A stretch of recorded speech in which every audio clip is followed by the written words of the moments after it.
Ce qui est intéressant, c'est que ce qui a pesé dans la décision de Donald Trump de renoncer à la frappe qu'il avait imaginée en réaction à ce drone qui En dernière minute, il a aurait renoncé. qui aurait été dans l'espace aérien international. Les avions étaient en l'air, Absolument. les navires étaient prêts.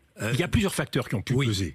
Alors, il y a le facteur qu'avance Donald Trump, qui est le nombre de victimes, 150 il a morts. dit 150 mais il y a morts. sans doute aussi le risque d'une déstabilisation des prix du pétrole, voire tout à coup le détroit d'Ormuz en feu, fermé, avec toutes les conséquences que ça a pour l'ensemble des pays de la communauté internationale. 91% des importations chinoises de pétrole passent par le détroit d'Ormuz. Absolument. Et 62% des importations japonaises de pétrole. Il y a un deuxième risque.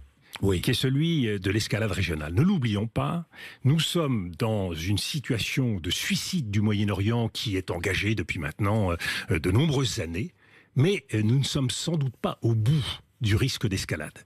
Il y a aujourd'hui des menaces très fortes qui pèsent sur certains États, petits États du Golfe, voire sur l'Arabie Saoudite, qui sont fragiles.